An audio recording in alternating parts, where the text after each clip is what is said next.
밖에 시간에 맞춰서 이렇게 비가 이렇게 시원하게 내려주네요. 아마 지친 여러분들을 위해서 하나님께서 보내주신 선물이 아닐까 생각합니다. 많이 더우시죠? 이 자리에 모인 여러분들을, 더운 날씨에도 불구하고 이 자리에서 예배의 자리를 지키는 여러분들을 진심으로 환영하고 축복합니다. 오늘은 마태복음 13장의 비유를 통해서 감추인 보아라는 제목으로 말씀을 나누도록 하겠습니다. 우리 다들 아시다시피 천국은 맞지 네, 감추인 보아에 대한 이야기를 나눌 건데요. 오늘 제목에서 말하고 있는 감추인 보아, 이 보아라는 것은 어떠한 의미를 가지고 있는 것인지 한번 알아보고요. 그리고 물론 이제 성경에 나와 있는 힌트를 본다면은 이 천국 비유가 마치 이 보아와 같다라고 정답을 지을 수 있습니다. 그러나 이 보아라는 의미는 우리의 삶 속에서도 굉장히 많이 적용할 수 있는 부분들이 있습니다. 예를 들어서 내가 바라는 성공이나 아니면 원하던 것을 가지는 것, 또는 올바르다고 생각하는 그 길로 갔을 때 우리는 그런 상급들을 보아라고 생각하고 있습니다. 예를 들면 이런 것입니다. 아픈 환자가 완치를 하게 되면은 그것을 보아라고 생각하기도 하고요. 또는 저 같은 수험생한테는 합격이 마치 보아와 같이 될 수도 있는 것입니다. 여러분들이 가지고 있는 보아라는 의미는 어떤 것들이 있는지 알고 싶습니다. 또한 이런 보아를 가지기 위해서는 어떠한 노력을 해야 되는지, 그리고 이 보아들은 우리에게 어떠한 의미를 가져다 주는지 우리는 분명하게 알아야 합니다. 오늘 말씀을 통해서 우리가 가지는 보아의 의미를 바로 알기를 간절히 소망합니다. 사실은 이 보아는 누구나 가질 수 있는 것이 아닙니다. 아무나 가질 수 없도록 바로 땅 속에 숨겨져 있습니다.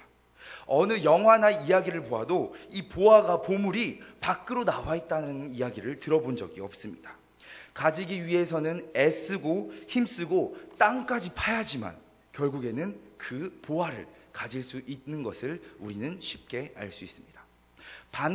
그러나 반대로 열심히 노력하고 애써 보았지만 그 보아를 얻을 수 없는 경우도 있었습니다. 또는 그 보아가 정말 눈앞에 보이지 않아서 그 보아가 정말로 있을까라는 걱정을 하기도 합니다. 만약에 말입니다, 여러분들이 보물지도를 주었어요.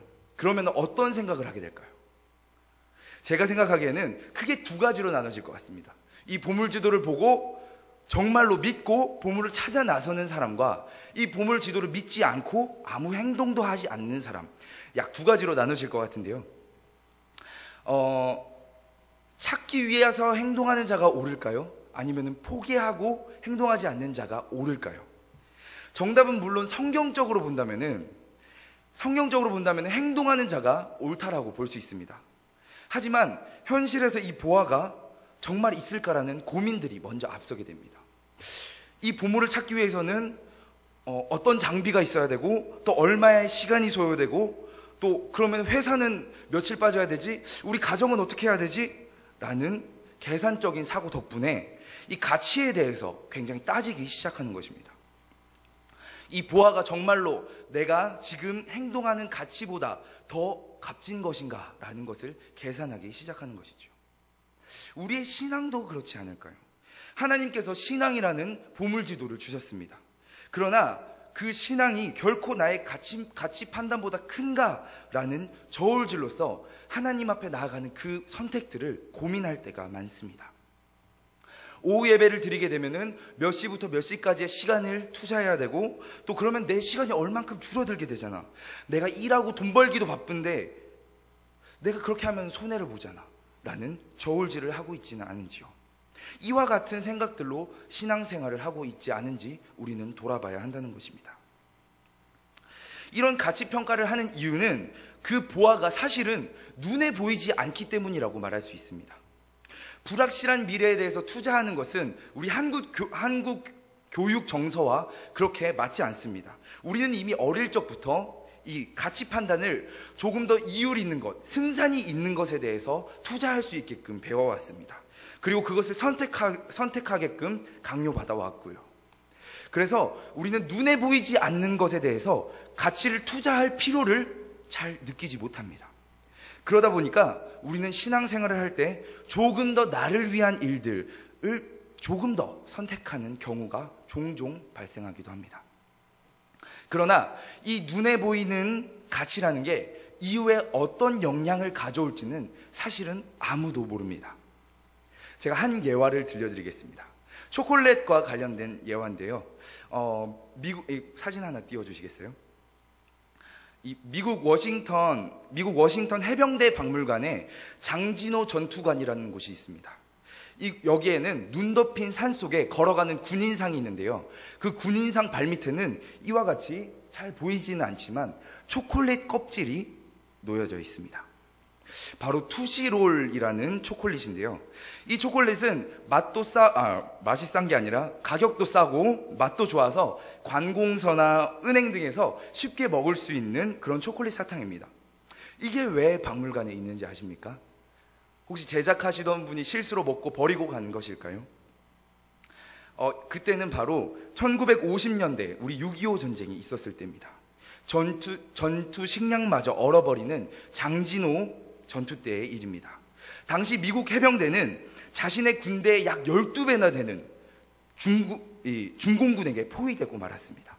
이 중공군의 인해 전술이 너무나도 거세서 자신들이 가지고 있던 포탄마저 설상가상 다 소모하고 말았습니다. 그래서 한 통신병이 급하게 본부에 연락하기 시작합니다. 지금 투시롤이 떨어지기 일보 직전이다. 더 이상 남아있는 투시롤이 없다. 빨리 투시롤을 지원해주기 바란다. 한 통신병은 굉장히 급하게 무전을 날렸습니다. 본부에서는 사실 이 무전을 듣고 아이러니했습니다. 왜냐하면 이 투시롤이라는 것은 초콜릿이기 때문입니다. 실은 의아해했지만 분명히 이유가 있을 것이다 생각하고 본부에서는 그 투시롤 초콜릿을 무더기로 항공으로 날아 실으기 시작합니다. 결국에 그 화물을 받고 뚜껑을 열어본 해병대는 갑자기 수송기를 향해서 마구 욕을 하기 시작합니다. 보내달란 초콜릿을 보내줬는데도 왜 해병대는 수송기를 향하여 욕을 했을까요? 사실 이 해병대가 요구한 투시롤이라는 용어는 해병대에서 사용하는 포탄을 지칭하는 은어였습니다. 당시 상황이 급박했던 해병대 병사는 자신들의 은어라는 것을 잊고 그대로 본부에 투시롤을 보내달라라고만 말했던 것이죠. 결과는 어떻게 되었을까요? 당연히 포탄이 없으니까 후퇴를 해야겠죠. 이 해병대는 이내에 후퇴를 하게 됩니다. 그런데 아이러니하게도 이 초콜릿 덕분에 해병대 전부는 무사하게 철수할 수 있게 되었다고 합니다. 모든 식량이 얼어버릴 만큼 유난히 추웠던 그 날씨에 이 초콜릿만은 먹을 수 있는 식량이 되었다고 합니다. 그래서 그 식량으로 버티면서 무사하게 후퇴를 할 수 있게 되었다고 합니다. 또한 이 초콜릿의 점성 덕분에 조금 녹여서 중장비에 붙이면은 금세 얼어서 마치 본드와 같이 이거를 활용할 수 있었다고도 합니다. 이후에 전쟁을 평가하는 사람들이 이 전투에서 만약에 미군 해병이 철수하지 않았고 그 자리에서 모두 전멸했다면은 이 방어 전선이 전부 무너져서 앞으로의 문제가 생겼을 것이라고 평가하고 있습니다. 결과론적으로는 이 초콜릿의 지원은 긍정적인 효과를 이뤄낸 오해가 되었던 것이죠. 당시 미 해군의 기분은 어땠을까요? 자신들이 바라던 물건이 도착하지 않았을 때, 승리의 고지가 눈앞에 있었지만 그것이 보이지 않았을 때 그들은 앞이 캄캄했을 것입니다. 그러나 이후에 그들에게 끼쳐진 아주 작은 초콜릿 하나의 영향력은 그 어떤 것보다 소중한 선물이 되었다는 것입니다. 이처럼 가치라는 건 말입니다. 지금 당장 눈앞에 보이는 것만이 문제가 아니라는 것을 우리는 분명히 알아야 합니다. 이렇듯 감추어진 보화가 있다는 것을 믿게 된다면 현재 어떤 가치보다 귀중하다는 것을 알 수 있게 된다면 그것은 세상 어떤 선물보다 값지고 귀하다는 것을 알게 되는 것입니다. 그리고 오늘 말씀에서는 이 보화가 천국과 같은 것이라고 비유하고 있습니다. 이 말씀이 무엇일까요? 오늘 말씀에서는 두 가지 비유가 나옵니다. 첫 번째로는 겨자씨 비유와 누룩 비유가 나오고 있습니다. 말씀 그대로 본다면은 아주 작은 씨가 큰 나무를 이룬다. 이거와 같이 하나님이 나와 함께 하시면 난 작지만 크게 될, 이렇게 이해할 수도 있지만 사실 이 비유에는 감추어진 비밀이 있습니다. 그 비밀은 가치 평가에 대한 이야기입니다. 사진 하나 더 보실까요? 자, 여기 보이시는 이 노란색이 바로 겨자씨 나무입니다. 아직 다 자라지 못한 그런 겨자씨인데요. 사실 이스라엘 농작물을 밭에 키우는 것은 엄격하게 구분됩니다. 그들의 율법에 따라서 밭에 키울 수 있는 작물과 밭에 키울 수 없는 작물로 구별되게 됩니다. 즉, 밭에서 키우는 작물이 아닌 것은 분명하게 밭에서 키우지 않는다는 것이죠. 그런데 이 겨자씨라는 것은 사실 밭에서 키우는 작물이 아닙니다. 사진에 보시다시피 이 길가에서 그냥 자연스럽게 자라나는 야생식물과 같은 그런 작물입니다. 겨자씨는 주로 밭이 아닌 나무, 길가에서 자라는 나무이기 때문입니다. 이 나무를 밭에 심게 된다면 이 나무가 나중에 너무 크게 자라나서 밭에 있던 모든 작물, 그러니까 쉽게 말해서 내가 키우려고 했던, 내가 원하려고 했던 그 작물들을 모조리 망쳐버리게 됩니다. 그렇기 때문에 이 작물은 밭에서 키울 수 없습니다. 그러나 오늘 천국 비유에서는 이 겨자씨를 밭에 심은 것과 같다라고 말씀하고 계십니다. 다시 말해서 밭의 농작물을 모두 포기하더라도 작은 씨에서 비롯되는 큰 나무를 위해서라면 그 작물 또한 포기할 수 있어야 된다라는 역설적인 비유를 들려주고 있는 것이죠. 이것은 내가 원하는 가치를 포기하더라도 하나님의 의가 드러나는 가치가 있다면 그것을 위해 선택할 수 있어야 한다는 것입니다. 비밀적인 감추어진 천국에 대한 이야기입니다. 또한 33절부터는 누룩에 대한 비유가 나옵니다. 보통 제빵을 할 때 누룩을 밀가루 전부에 넣는 경우는 없습니다. 여기서 말하고 있는 서말이라고 말하고 있는 것은요, 우리나라의 그 가루를 재는 통 말로써 3번을 푼다라고 채우는 양이라고 합니다. 단위적으로 본다면 이 말의 크기는 약 18리터가 됩니다. 이 18리터를 3번, 즉 54리터를, 이 54리터 밀가루를 전부 부풀게 만든 여인인 것입니다. 이게 얼마나 많은지 제가 설명해 드리겠습니다. 1kg 밀가루가 약 2리터 정도 됩니다. 그렇다고 하면은 이 54리터는 100kg가 넘는 양의 밀가루를 이야기하고 있습니다. 그리고 그 많은 양의 밀가루는 100kg가 넘는 밀가루는 약 500개 이상의 식빵을 만들 수 있는 양이라고 합니다. 하루에 이 많은 양의 밀가루가 필요해서 전부 부풀게 했을까요? 사실 계산적으로 본다면 이 부푼 크기의 양은 지극히 어리석은 행동과 다름이 없습니다. 그러나 이 비유하시는 예수님의 목적은 너는 이제 어리석은 사람이 되어라 라고 말씀하시는 것보다 하나님의 일을 위해서라면 그 어리석은 가치마저도 감당해낼 수 있는 선택을 해라 라는 역설적인 비유를 하고 있다는 것이죠. 이렇듯 누룩을 통해서 모든 밀가루를 부풀게 하는 것은 우리의 가치로 생각한다면 손해와도 다름이 없습니다. 그러나 이것이 예수님께서 제자들에게 가르쳐준 천국에 감추어진 비밀이라는 것입니다. 바로 천국의 가치라는 것입니다. 하나님의 나라에서의 가치는 우리가 생각하는 가치와 조금 다를 수 있습니다. 우리가 원하는 것으로 채우는 것이 아니라 하나님께서 원하시는 것으로 채워야 한다는 것입니다. 비록 지금 눈앞에서 손해를 보더라도 그것이 하나님을 쫓아갈 수 있는 방법이라면, 그것을 하나님을 위하여서 하는 행동이라면, 그것이 어리석은 행동이라도 우리는 그것을 선택할 수 있어야 한다는 것입니다. 그것이 하나님의 방법이고 하나님의 섭리라는 것을 안다면 그것은 어리석은 행동이 아니라 귀하고 값진 보화를 찾아가는 모험이 되는 것입니다. 내가 심은 작물들을 아까워하고 많은 양의 밀가루를 버리지 못한다면 우리는 천국 백성이라고 말할 수 없습니다. 나의 삶의 가치를 맛있는 열매와 수많은 식빵에 두는 것이 아니라 아주 작은 겨자씨와 누룩에 둔다면 하나님의 천국의 나라의 비밀을 알고 행동할 수 있는 그리스도인이 될 수 있다는 것이죠. 비록 사회적 가치는 적으나 하나님께서 원하시는 가치가 그곳에 있다면 우리는 마땅히 따를 수 있어야 합니다. 또한 우리는 이런 일을 행동할 때 분명히 해야 할 것은 하나님의 음성을 들을 수 있어야 합니다.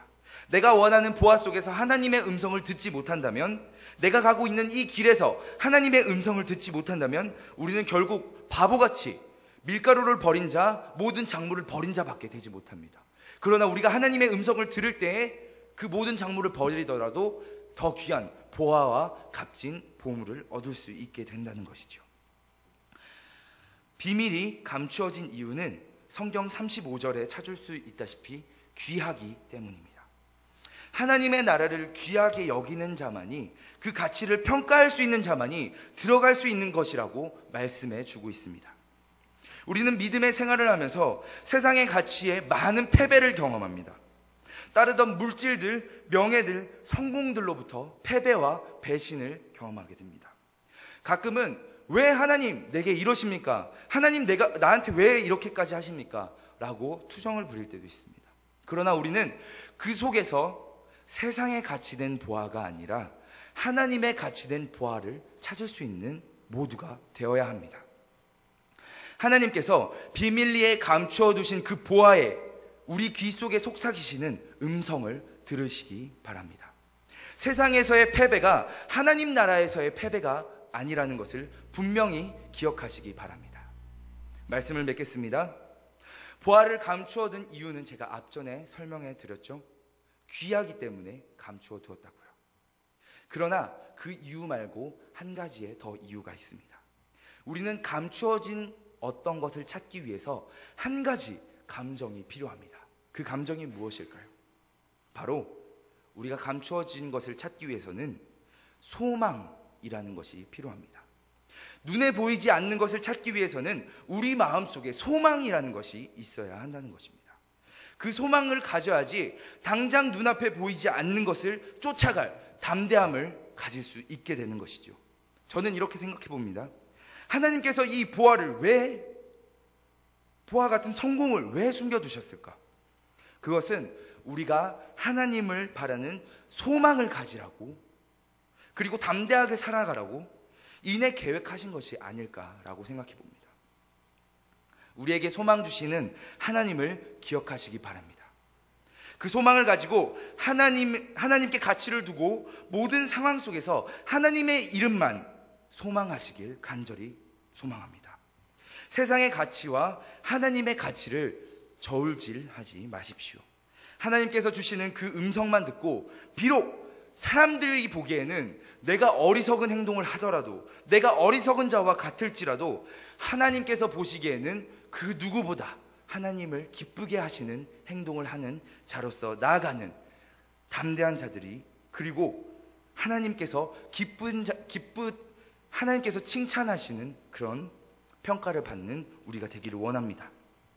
그래서 그런 담대함이 이 광주 동산교회 공동체로부터 퍼져나가서 이 땅 곳곳에서의 가치를 새로이 여기고 승리하는 그리스도인들이 저와 광주 동산교회 모두가 되기를 간절히 소망합니다.